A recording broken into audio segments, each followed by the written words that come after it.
praktikal yang singkat dan mudah untuk dipahami, yaitu tentang memotong kuku. Dan melekat ini disebut dengan fitrah karena membersihkan, memotong, merapikan kuku adalah bagian yang menunjukkan tentang kebersihan yang memang menjadi bawaan fitrah manusia, cenderung hidup lebih bersih, lebih rapi, lebih indah, dan lain-lain sebagainya. Dan kuku adalah bagian yang melekat pada kehidupan kita. Karena itu insan beriman, orang Islam itu mesti tampil dengan bawaan fitrahnya, senang dengan kebersihan, kerapian, termasuk mengatur tentang kebersihan dan kerapian kukunya.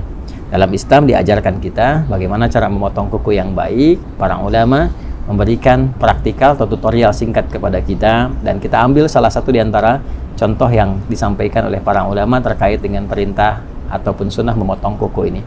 Al-Imam An-Nawawi dalam konteks memotong kuku, beliau mengajarkan kepada kita, ya khususnya ya sekarang saat saya mengambil video bersamaan dengan hari Jumat, ya ada sunnah untuk memotong kuku. Maka dari 10 jari ini yang tangan, ya yang melekat pada tangan ataupun nanti yang ada di kaki, kita memulai dengan yang telunjuk terlebih dahulu. Ini ya, para ulama mengajarkan kita, para ulama memulai dengan telunjuk di sini, ya caranya kita mengambil yang telunjuk terlebih dahulu. Yang memotong mungkin punya cara yang tersendiri, dimulai dengan telunjuk, kita rapihkan berkesesuaian sehingga tidak terlalu dalam juga, ya bisa kita ambil sedikit misalnya, ya bismillahirrahmanirrahim, kita ucapkan bismillah ya untuk bisa menjadikan bagian kegiatan sebagai ibadah, ya. Nah, ini seperti ini teman-teman sekalian, ya. Ya. Nah, ini sengaja saya tadahi menggunakan tisu, ini ya, agar juga bagian dari potongan kuku tidak kemana-mana, dan nanti ada hikmahnya. Ada hikmahnya, ya. Saya jelaskan dulu secara keseluruhan, nanti hikmahnya di akhir saya tutupkan. Jadi setelah dari telunjuk sini, kemudian sampai mulai dari kelingking, ya, dari telunjuk di sini selesai, maka dilanjutkan dari kelingking, ya, ke sini telunjuk selesai, kemudian pindah ke kelingking. Kemudian ke sini jari manis, ya, jari manis dan jari tengah, lalu jempol. Ya, mulai dari sini telunjuk, berpindah memulai dari kelingking, jadi dari telunjuk ke kelingking, kedua kelingking, dan jari manis, jari tengah, kemudian jempol. Jelas ya? Lalu berpindah kemudian ke sini bagian kirinya, dimulai dari kelingking, kemudian jari manis, jari tengah, telunjuk ke jempol. Jadi urutannya di sini telunjuk, kelingking, jari manis, jari tengah, jempol, kemudian pindah kelingking, jari manis, jari tengah, telunjuk, kemudian jempol. Demikian di kaki. Ya, kalau sudah selesai ini, kemudian tadi kita tadahi, ya.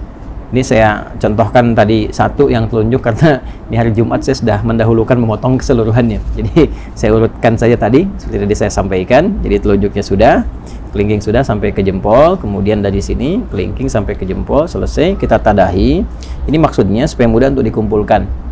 Ini tinggal dilipat, ya, seperti ini misalnya, dan dilipat. Nah, ada lagi asar itu jejak yang bisa kita dapati dari contoh-contoh ulama yang bersambung pada sikap-sikap mulia, ya, biasanya nanti sampai ke sahabat atau sampai juga kepada Nabi Shallallahu Alaihi Wasallam.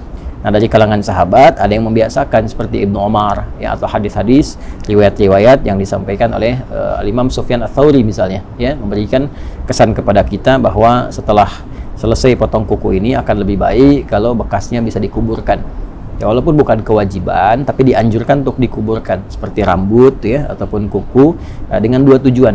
Tujuan yang pertama adalah menghormati di bagian dari tubuh kita yang telah Allah ciptakan sehingga bisa menjaga kemuliaannya.